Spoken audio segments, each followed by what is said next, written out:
Welcome to my channel அறிவோம் ஆன்மீகம். நம்ம சேனல் அறிவோம் ஆன்மீகத்தில் ஒரு நாளும் ஒரு வழிபாட்டு தகவல்களை பார்த்துட்டு வந்துட்டுருக்குறோம். அந்த வகையில் சென்ற பதிவில் திருவண்ணாமலை கிரிவலத்தோட சிறப்புகளை பற்றி பார்த்தோம். இந்த பதிவில் எதை பற்றி பார்க்க போகிறோம் அப்படின்னா, அப்படி அந்த கிரிவல பாதையில் இருக்கக்கூடிய லிங்கங்களுடைய சிறப்பை பற்றி தான் பார்க்க போகிறோம்.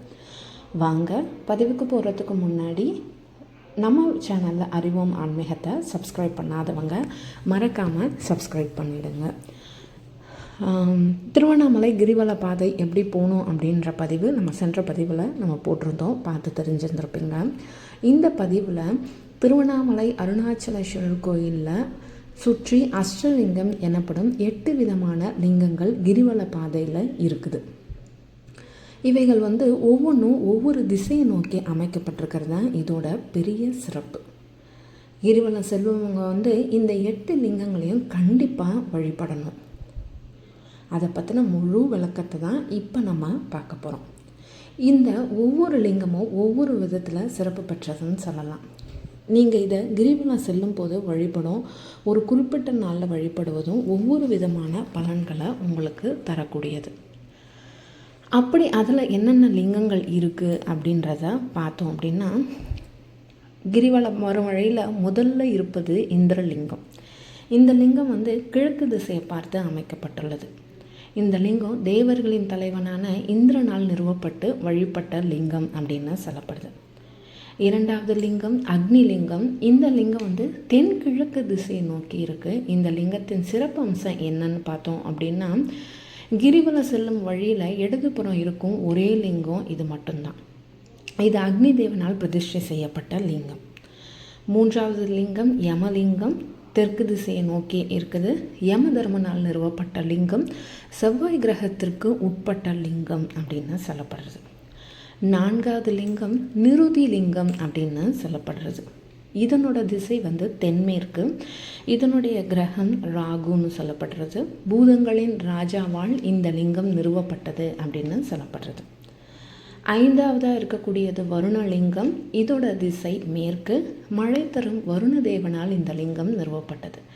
இந்த லிங்கத்தை ஆட்சி செய்யும் கிரகம் சனி பகவான். இங்கு வருண தீர்த்தம் என்னும் தெப்பக்குளம் கூட இருக்குது. கிரிவல பாதையில் ஆறாவதாக இருக்கிறது வாயுலிங்கம். இந்த லிங்கம் வடமேற்கு திசையை நோக்கி இருக்கு. வாயு பகவானால் இந்த லிங்கம் நிறுவப்பட்டது.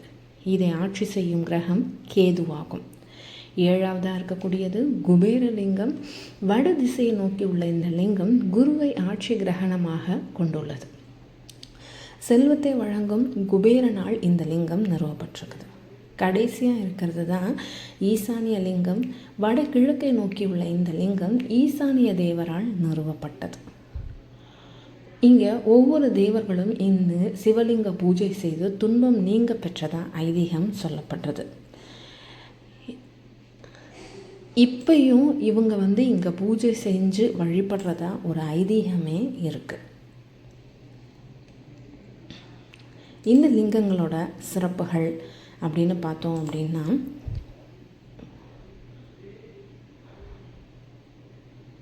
இங்கு இறைவனை நீங்கள் வேண்டிக்கிட்டு என்ன நினைக்கிறீங்களோ மனம் ஒரு நிலை அடையும், இருநிலை பெறுவதற்கு வழிகாட்டும் அப்படின்றது நம்பிக்கை.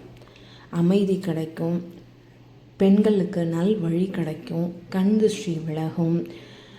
அது மட்டும் இல்லாமல் நோய் நொடியிலிருந்து விடுதலை, புகழ் கிடைக்கும், எல்லாமே உண்டு. பொருளாதார கஷ்டங்கள் நிவர்த்தியாகும். இது மாதிரி எதிரிகள் தொல்லை, நோய் பிணி பயம் இது மாதிரி எல்லாமே விலகும். அதனால் கிரிவலம் போகும்போது இந்த அஷ்டலிங்கத்தையும் வணங்கி கிரிவல பாதையை நிறைவு செய்யுங்க. இந்த ஆன்மீக தகவல் உங்களுக்கு பிடிச்சிருக்கும்னு நம்புகிறேன். அடுத்த ஒரு பதிவில் வேறொரு சிறப்பு ஆன்மீக தகவலை பற்றி தெரிஞ்சுக்கலாம். பதிவு பிடிச்சிருக்குன்னு நம்புகிறேன். வீடியோ பிடிச்சிருந்ததுன்னா கமெண்ட் பண்ணுங்கள், ஷேர் பண்ணுங்கள், மறக்காமல் சப்ஸ்கிரைப் பண்ணுங்கள். வாழ்க வளமுடன்.